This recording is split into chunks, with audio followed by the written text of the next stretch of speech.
9 cosas que tienes que sacar inmediatamente de tu negocio porque atraen pobreza, están impidiendo que tu negocio crezca, que se quede enano, están relacionadas con la administración, con el liderazgo, con las actitudes mismas que se dan en el mismo ambiente laboral. Y en este video te voy a decir cuáles son. Antes de seguir, te invito a que te suscribas para que no te pierdas la siguiente información que va a aumentar la visión de tu negocio. ¿Qué tal, visionarios? Yo soy Carolina Navarrete, yo soy contadora pública y economista de recursos naturales y desarrollo sustentable. Yo soy asesora de proyectos y negocios sustentables y también tengo mi propio negocio de belleza y bienestar natural, Carolina Hermosura Estudio. 9 cosas que atraen pobreza y que tienes que sacar de inmediato de ahí. No sé si has escuchado alguna vez de la ceguera de taller, que estamos tan acostumbrados a los procesos, a la dinámica de un centro de trabajo, de cómo realizamos nuestras actividades día a día en nuestro trabajo, en nuestra casa, en nuestra familia, en nuestras actividades cotidianas, etc.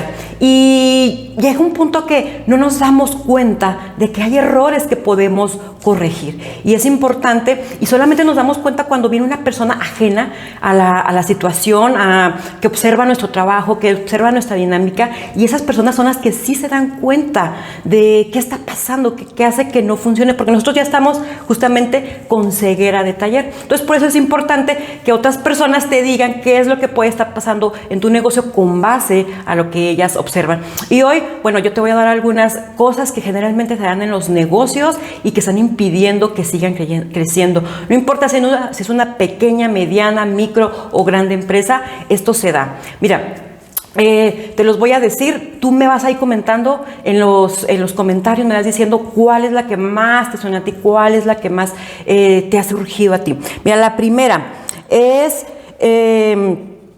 no hacer un registro de ingresos y egresos en el caso de los negocios pequeños o de una contabilidad, o hacerlo, pero hacer caso omiso, o sea, no analizar en qué se gastó más, qué producto, qué servicio es el que nos está dando más ingreso, en qué épocas del año, o en qué estamos gastando más y que pudiéramos no impedir pues que se vayan en esos gastos, muchas veces gastos hormiga.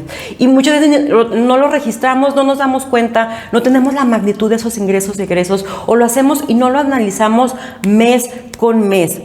El segundo, el dinero fácil.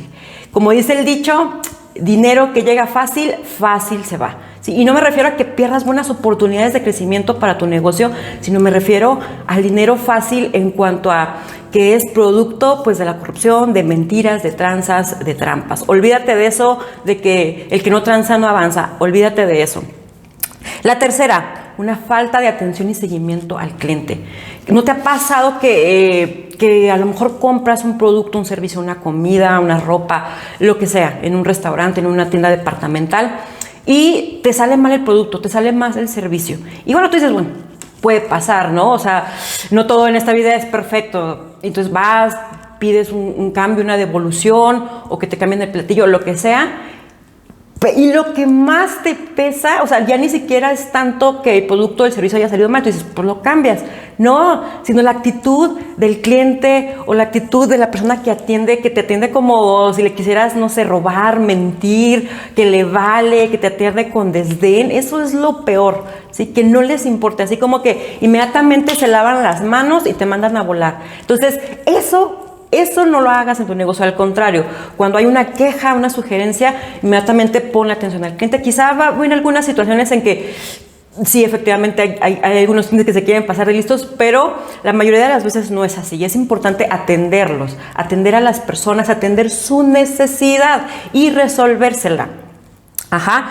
La cuarta, robarle a los empleados. ¿A qué te refiere esto? Cuando no les pagas a tiempo. Sabemos que la economía a veces de las empresas, en general de México, quizá sobre todo de las micro, pequeñas empresas, no da como para pagar grandes sueldos, pero todavía no pagarles en su tiempo. Ojo. O cuando ya tu empresa empieza a crecer, hay utilidades, o sea, ¿por qué no compartirlo con los empleados? O sea, entendemos que cuando estás empezando, que a veces te hace difícil pagar una nómina. Bueno, es comprensible que a lo mejor no les pague mucho, pero págales a tiempo. O si ya empiezas a ganar más, a vender más, a crecer más, o sea, no les des todo el trabajo como para ahorrarte un sueldo más. Págales lo justo, hazlos partícipes de las utilidades. Por cierto, ahora en mayo se reparten las utilidades, participación de las trabajadoras en las utilidades. Eso es robarle al empleado. La otra, la quinta, dañar el medio ambiente. Que no te importe estar tirando un montón de basuras, no separar entre basura orgánica e inorgánica, que no te importe a lo mejor tener maquinaria o refrigeradores, calentadores, que sean más amigables con el medio ambiente y que incluso te pueden ahorrar a ti dinero, ¿no? Por ejemplo, usando energías renovables. Que no te importe que tiras desechos orgánicos, inorgánicos por ahí, que pagas multas a la gente encargada, a los vigilantes de medio ambiente para que no te multen.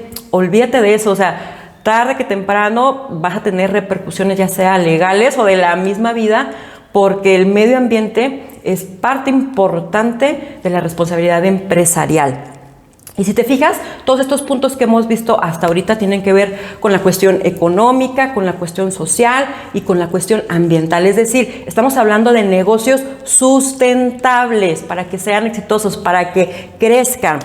Ahí va, hasta ahorita, ¿cuál es el punto que más te ha llamado la atención, que más te suena? Házmelo saber, me gustaría conocer sus opiniones. Ahí déjenmelo saber en los comentarios. Y vamos a ver el número 6, falta de un sueldo como propietario. Tú como propietario debes de tener un sueldo.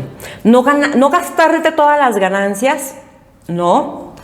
Tampoco reinvertir todo o dejarte sin sueldo que si tuviste ganancias o trabajaste y que al final no tienes un sueldo para ti.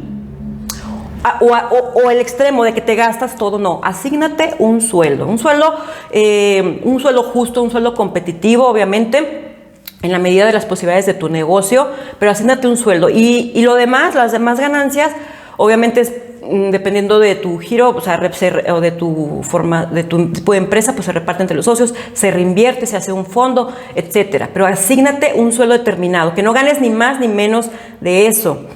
La séptima, falta de un reglamento impreso y de conocimiento de todos los empleados, tuyo mismo, que todos estén comprometidos, conociéndolo, cuáles son sus derechos y cuáles son sus obligaciones, tanto de patrones como de trabajadores. Reglas claras. De hecho, esto es parte de lo que es la economía institucional. Reglas claras, institucional o no institucional, reglas claras y que todos las cumplan, y si no se cumple, que hayan sanciones al respecto. Y la octava, una cultura laboral del nabo, donde se permite el moving, que es el acoso laboral, donde se le está fregando la vida a una persona solamente porque piensa o actúa distinto, o que se roban las ideas de los empleados, que se les falta al respeto, que hay excesivas cargas de trabajo, que se minimiza a algunos empleados y se exalta a otros. Eso también elimínalo. Si bien somos humanos y siempre hay problemas dentro de las organizaciones, entre la convivencia, procura que haya un ambiente de lo más posible de cordialidad y de respeto. Y la número 9,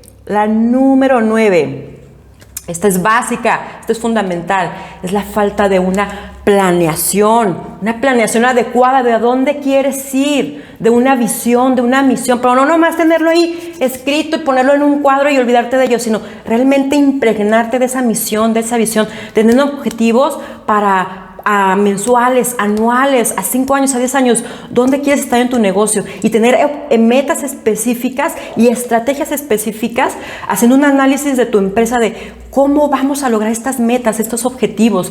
No queremos al finalizar el año o en 2 años ser la misma empresa, estar en el mismo lugar, con el mismo nivel de ventas, nomás siguiendo la dinámica, la rutina, no, sino crecer, expandirte y tenerlo por escrito, pero vivir eso que tienes ahí por escrito, ponerlo en práctica, aplicarlo, ¿sí? Entonces, bueno, te recomiendo que te suscribas a este canal si te gusta este contenido, porque voy a estar subiendo más información para aumentar la visión de tu negocio. Activa las notificaciones en la campanita para que YouTube te avise cuando yo suba un video nuevo. Y mira, también te pido que si tienes alguna necesidad en tu negocio en cuanto a este tipo de cosas, de una falta de planeación, donde todo el mundo hace lo que quiere, donde crees que no estás creciendo y no sabes ya más qué hacer, comunícate conmigo. En la caja de descripción te dejo todos mis datos. Yo te puedo dar una asesoría, un curso totalmente personalizado de acuerdo a tus necesidades, donde semana a semana vamos a ver y aplicar qué avances vas teniendo respecto a tu negocio y respecto a tu empresa. No importa